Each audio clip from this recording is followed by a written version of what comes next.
Hello, Australia. And welcome to another episode of Life Support. The only lifestyle show with the team dedicated to styling the life you lead.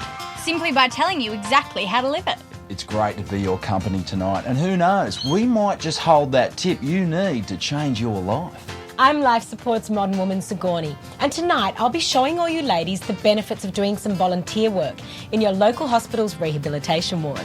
I'm Penny, and I'll be teaching you about real life. A little later on, I'll be enlightening you as to how to repaint a room in a very stimulating and community-spirited way. Dr. Rudy here. In my Men's Health segment, I'll be revealing the very latest natural cure for impotence. Can you afford to miss that? No, I wouldn't think so.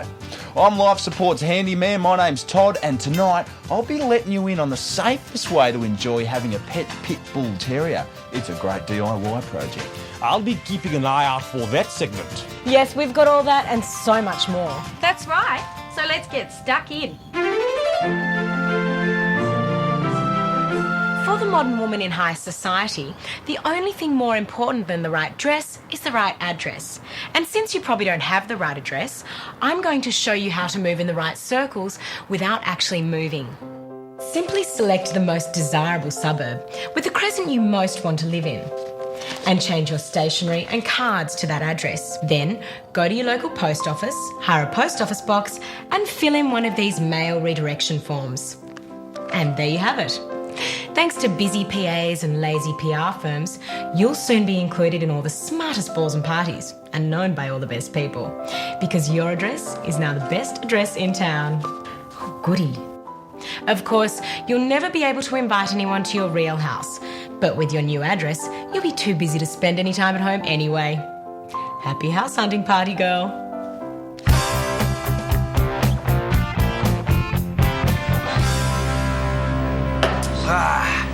There's nothing quite like a couple of cleansing ales at the end of a working day.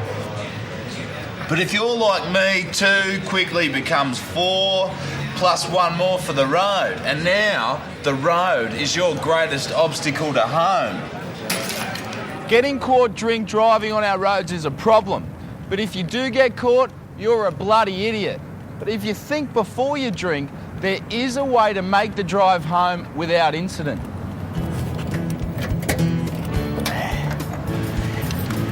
The first thing you need to do is place a sensibly dressed dummy in the passenger seat of your car. Someone who looks trustworthy and tutorly. Then just stick a sign like this onto the roof of your car. And if you do happen to start swerving all over the road or driving 40 kilometres an hour, no one will take any notice, because that's what learner drivers do. And there you have it, a great little DIY if you DUI.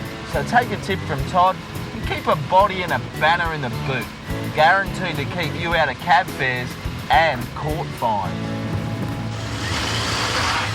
Young guys are still growing up, man. It's just a phase everyone goes through, but the older guys should have realised by now, you know what I mean?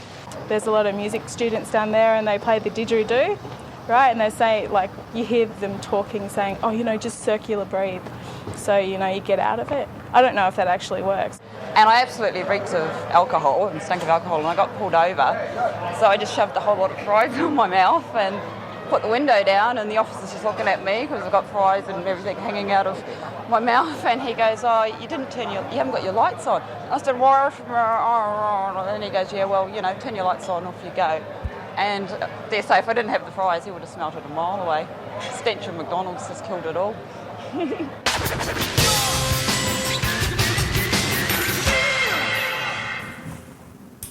There's nothing worse than migrating to a pad where the previous tenant was gullible enough to believe that rag finish walls look good. And your landlord's not going to pay to have the walls repainted because technically they are freshly painted. You could do it yourself, which would involve expensive paint and back-breaking labour. But if you can't be asked, don't worry, because I've found a quick, cheap and responsible way to get that redecorating done. First of all, get hold of a box of spray paint. Make sure you've got the right protective gear.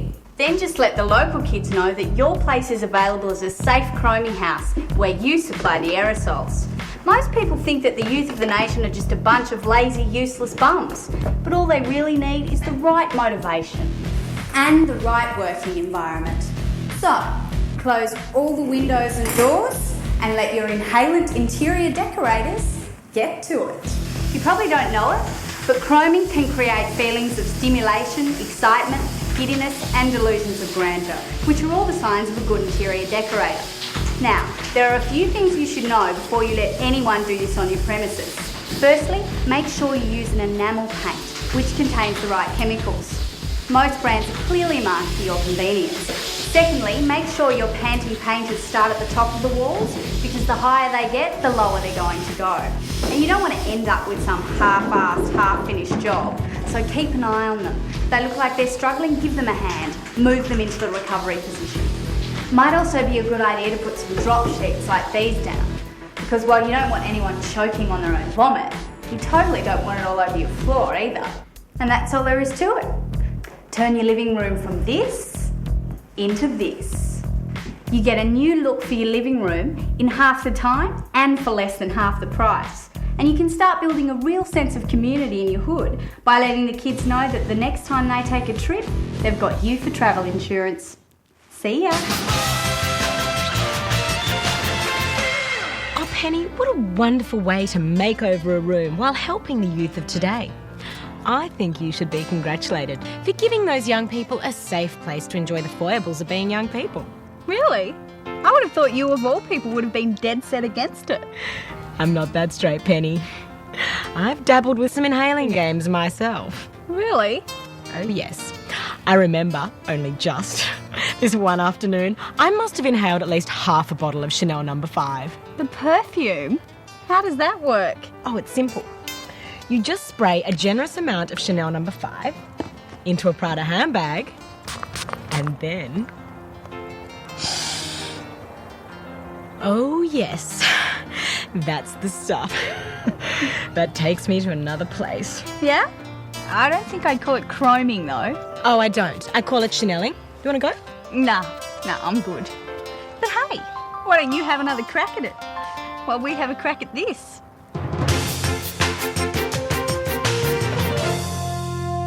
How's it? Dr. Rudy here. I get a lot of letters asking me what's the best way to break up with a woman. Well, there are several schools of thought. Some say you owe it to her to do it face to face. Some say you should let her down gently. Whereas I say, bugger that. Think of yourself. The number one thing you need to consider before breaking up is to protect your property. You need to get all of your things out of her place and get her key to your place before she gets wind of your intentions. Then do the actual breaking up in her home. That way, if she becomes violently angry, anything she smashes will be hers.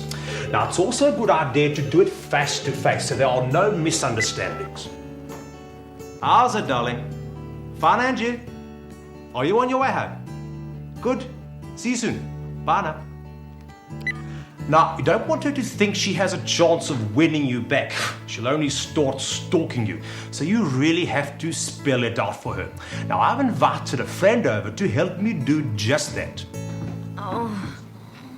Because the best way to let your girlfriend know how you feel is to wait until she's due home one day, then let her catch you having sex with another woman. Rudy, I'm home! Trust me, this is the only way to make sure she gets the message loud and clear. I've met someone else. It's not you, it's me. Get out! Get out! And that's all there is to it. Follow my instructions and trust me, she'll never want to see you again. You're a pig! I never want to see you again. Two birds with one stone. I'm on form today. Well, good on you, Barney. Who's a good boy? Who's a good boy? Oh, g'day. I don't know about the old cliche, but this pit bull terrier really is my best friend. But unfortunately, history has proven that his breed isn't the greatest mate to young children, and as a result, there's a whole lot of rules and regulations about owning a pit bull. You have to be over 18 and you have to keep them behind a secure, child-proof fence, etc, etc. And if you do take your dog out of the yard, you have to keep them on a short lead at all times. It's not that much fun going down to the local park and playing frisbee with a dog that's on a short lead. But don't worry, there is a way to let your potentially perilous pup off the leash to enjoy some playtime without you copping a fine. All you got to do is give your pit bull a makeover. Just glue some breed-altering characteristics onto its coat here and hey presto, pit bull terrier to French poodle. Ooh la la. Now, he may not look as tough as Barney, but at least Bernard here can enjoy his freedom and a little bit of a run around. Go on, Bernard. Go on, son.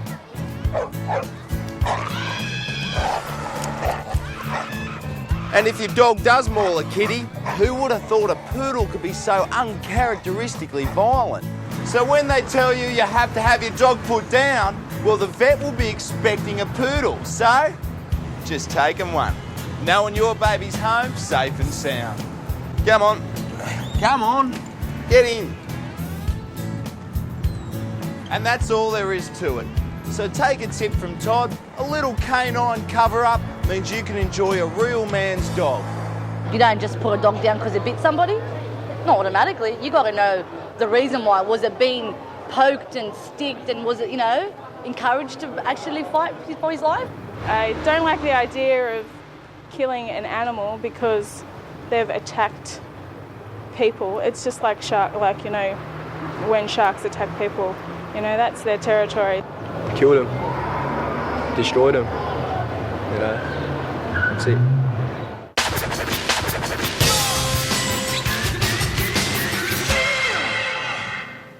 Underage drinking is becoming a real problem. Licensing laws are stricter, fines heavier, and fake IDs more expensive than ever. So, if you're underage and feel like a night out, there is something you and your mates can do to get you into any pub or club. All you need is one of these. Not only will it guarantee you entry, but with any luck, you and your bridesmaids won't have to pay for a single drink. So there you are, underage rages. Give this a go. And if you're in the mood for a bit of Y chromosome action, don't worry. This doesn't say too late I'm taken, it just says try a little harder. And they always do. See ya.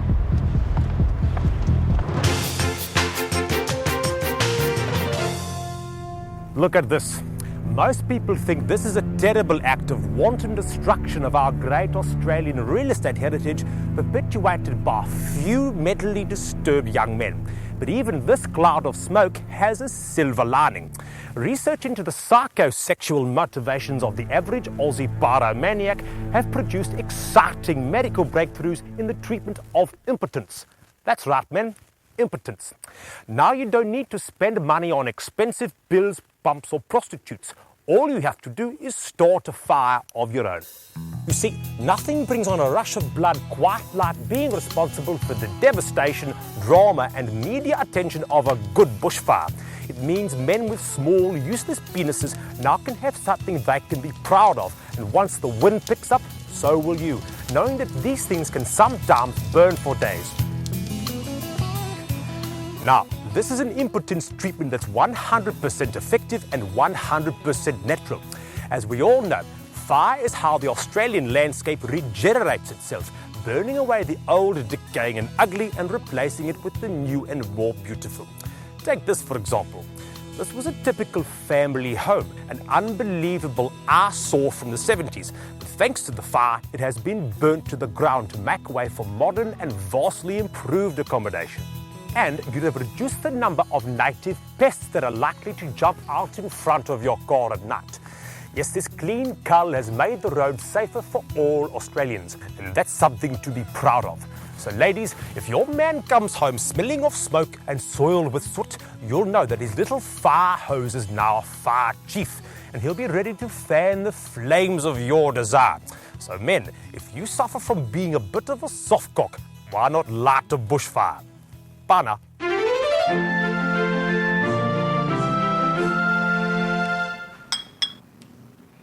Girls, by now you all know that there is nothing or no one more precious in life than your man. But sometimes his home habits can just push you to the point where you want to ask him politely if he could please pick up after himself every now and then. But there's no need to get confrontational. He's not likely to change, and girls, he won't take your attempts to change him lightly. But not to worry. I've found the perfect way for you to meet a man that you can change to be exactly the way you want him to be, without him even knowing it. All you have to do is offer up your services as a volunteer in your local hospital's rehabilitation ward. This is where handsome young men who suffer from brain damage are taught to walk, talk, and basically function normally again. So while you rehabilitate him, why not reprogram him? Now, the first thing you have to do is pick your potential partner. You'll find the nurses are very obliging at helping you find what you're after. This is Marco.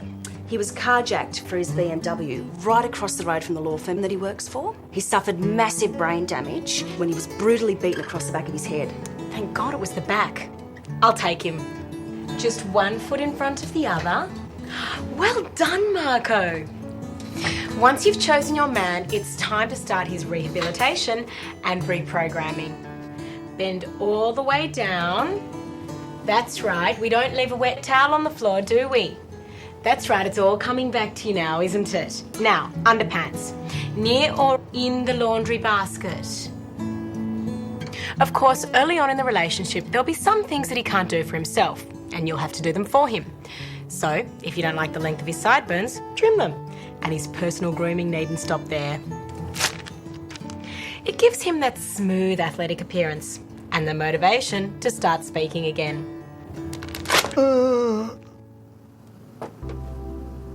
Then it will be time to consummate your physical relationship. And ladies, this is where your efforts can reap the biggest benefits. Remember, he has no idea how to do things or how long to do them for. So simply tell him that it's customary for all lovemaking to commence with at least half an hour of cunnilingus, followed by lovemaking in only the positions you like. It's amazing being able to tell a man what you like and actually have him do it. And to top it off, post-coital conversations will be the best you've ever had. It's not like a full heel and not a stiletto. It's just enough to shape my calves nicely. What do you think? And there you have it, ladies. Help yourself by helping someone else. You can fulfill your Florence Nightingale fantasies and a few other fantasies as well. And as long as he's understanding of banking, investing or lawyering eventually come back to him, you'll have made a good long-term investment. And if they don't, the short-term benefits will have been well worth it.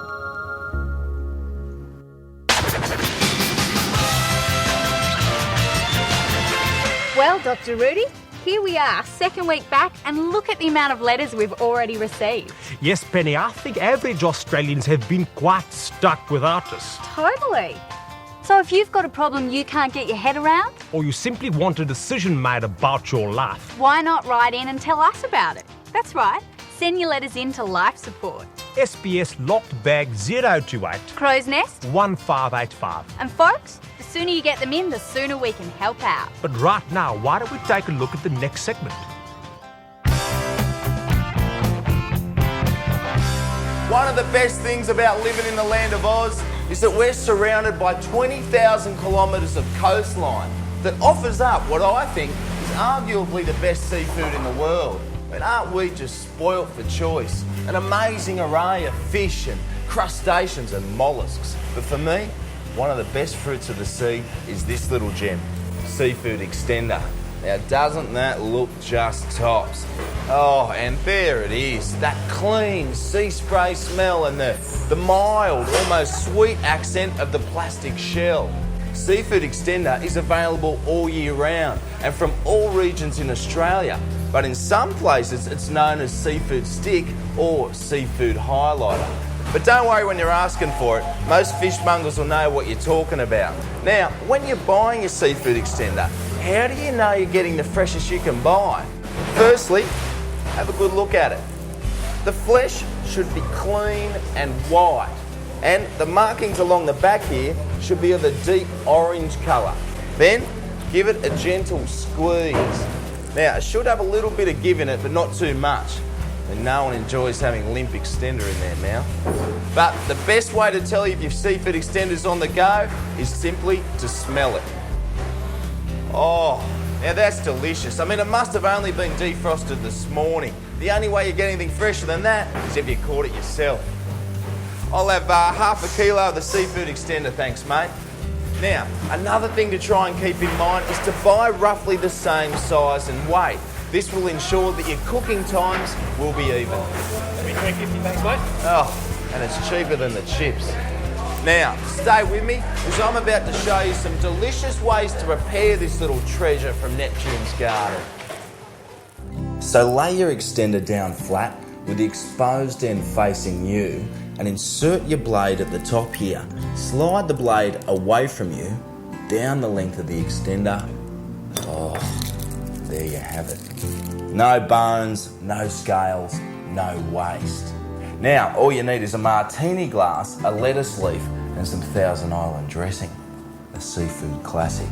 Now, living in a multicultural society such as Australia means you can enjoy preparing it in a variety of exotic ways. For instance, this Chinese classic of steamed extender with ginger and shallots. And what about this French classic of extender thermidor? And if you're a fan of Japan, why not thinly slice your extender for that sashimi style meal? A versatile, dependable and delicious addition to extend your food repertoire. Enjoy.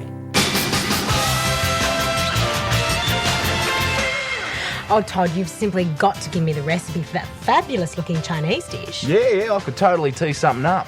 And if you at home want a recipe for any of the dishes prepared on tonight's show, why not write in for a fact sheet? I know you know the address. Well, I simply can't believe it, but here we are at the end of another show. Yes, and I hope we helped all of you out there at the end of your tether. If we didn't, don't worry, because we'll be back next week with more great ideas. Invaluable advice. And top tips. So keep sending in those letters. Because how can we support your life unless we know what's wrong with it? Until then, be good to one another, you hear?